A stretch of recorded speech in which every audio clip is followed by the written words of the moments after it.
Okay, welcome everybody. Today is Friday, June 12th, and we are here to talk about some very cool things today. I got lots to share with you. Hey, Jillian. Hey, Samantha. So we are going to talk about the 7 biggest lessons I have learned from the Corona/COVID epidemic. They're both business and marketing lessons, and they apply to any of your businesses. We're going to talk about how to get email and snail mail, and sometimes even phone numbers from people who don't opt in on your website. It's a very sneaky new marketing technology that's working really well. And we're going to talk about what we then send to those people. We're going to talk about contrarian copy structure, what we're going to use for to pyramid on top of the hook that you learned last time. If you weren't here last time, that's okay. And then, of course, we'll have our referral implementation contest if we have time, and then we'll always have our networking. All right, so let's dive right in. For those of you who don't know, Seth Green, I'm the founder of Market Domination LLC. I've written 8 best-selling books. I have been on Forbes, NBC, Inc., and CBS, along with many others. And I'm the co-host of the Sharkpreneur podcast with Kevin Harrington from Shark Tank, which was the #6 podcast to listen to in 2019, according to NASDAQ. All right, so let's dive right in. Let's talk about the top 7 business and marketing lessons I've learned from, hey, Danny, hey, Steve, hey, Suzanne, from the Corona/COVID epidemic.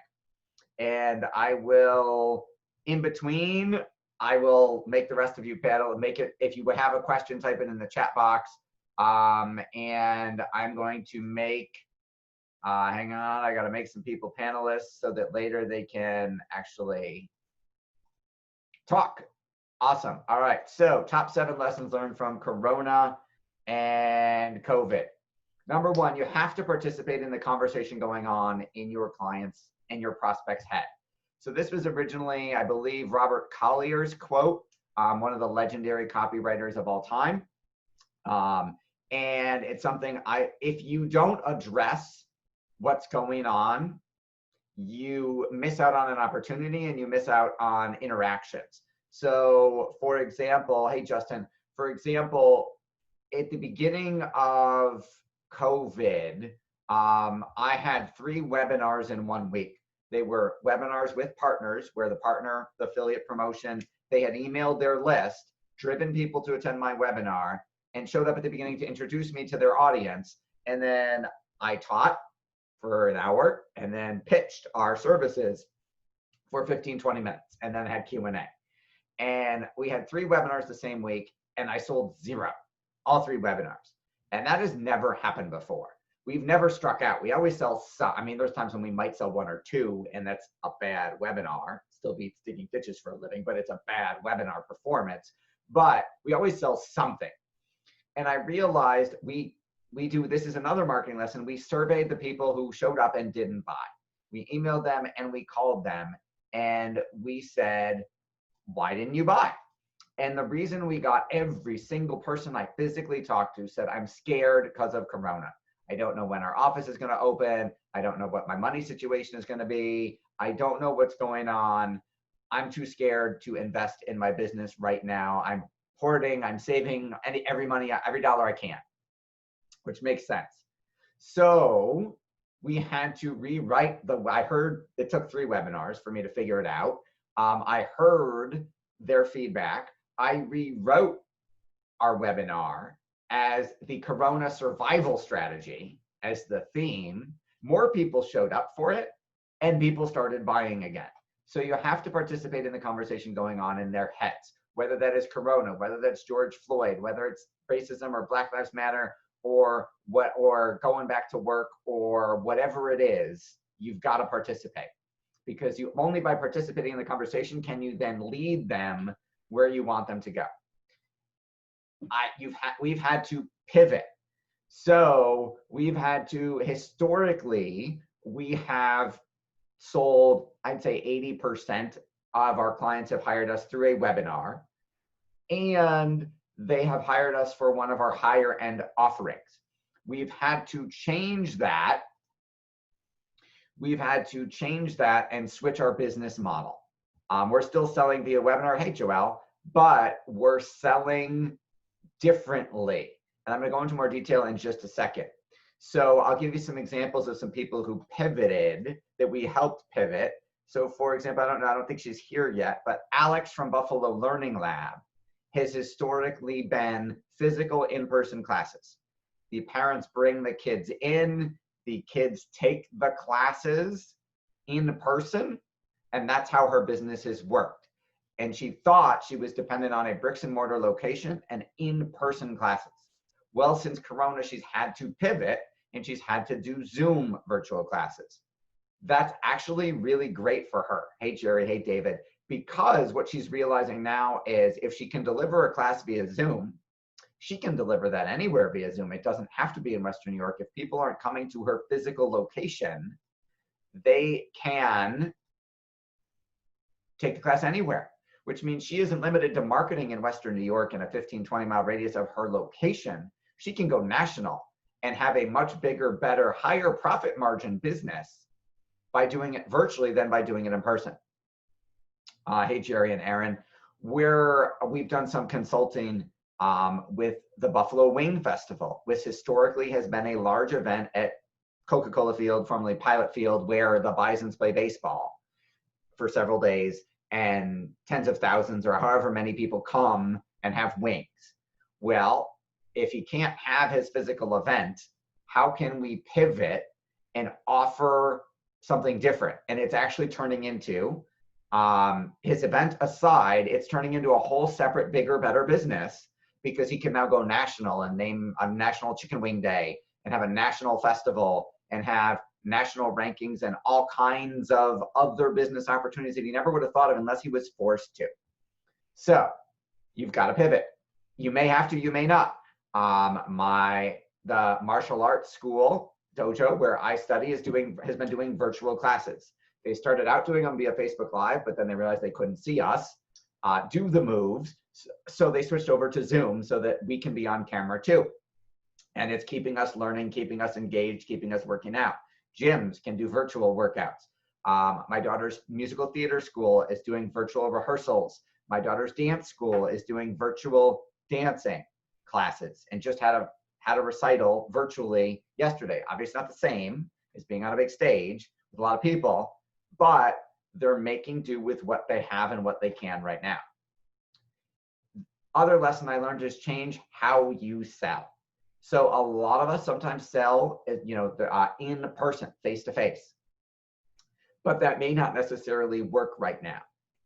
In my financial services practice, we're not meeting anybody in person right now. We're going to open the office soon and figure out how that works. But for the last couple months, 13 weeks, we have not had an in-person meeting. We've done everything via Zoom, including delivering our in-person seminar. We tried delivering that online as a webinar. We found out total strangers didn't want to spend an hour and a half learning about taxes and retirement or college planning. We found out that if we gave them a short ebook to read that they could read in 10 or 15 minutes, it was a perceived lower hurdle. It was less effort for them. And we got more better people consuming the ebook and booking appointments and becoming clients than we did when we tried to send them to a webinar.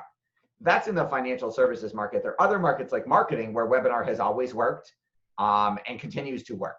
And we're not seeing a drop off. We were seeing a drop off in conversions because we weren't participating in the conversation going on in everybody's head. Sometimes this is forcing you to change where you sell. So in the beginning of Corona, we drove a lot of attendance to our marketing webinars via Facebook ads. And in the beginning of Corona, there was a lot more traffic on Facebook because everybody was home and bored. And then it was cheaper because there were a ton of traffic. What we've noticed is other smart marketers caught on to that. They also cranked up their Facebook ad spend. New advertisers came on because they had to. So it made it more competitive, and it's still working, but we found there are other traffic stores on the internet. So whether that's YouTube ads, whether that's LinkedIn, whether that's Amazon, which we're going to teach you some really cool stuff on Amazon and YouTube next month, whether that is buying sponsored emails to other people's lists, there are other places that may need to be sold. You may need to drive traffic from them depending on your marketplace. I had a webinar a couple weeks ago. It was a webinar swap with an affiliate partner. And at first they decided they weren't going to email for the webinar. Then they decided they weren't going to post on social media to promote the webinar. Then they decided we weren't going to do it at all. And it was because of the George Floyd situation.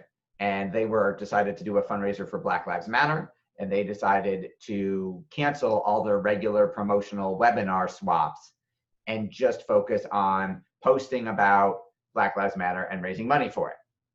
So if there's a social media blackout, do you have to skip a day, a week? How does that work?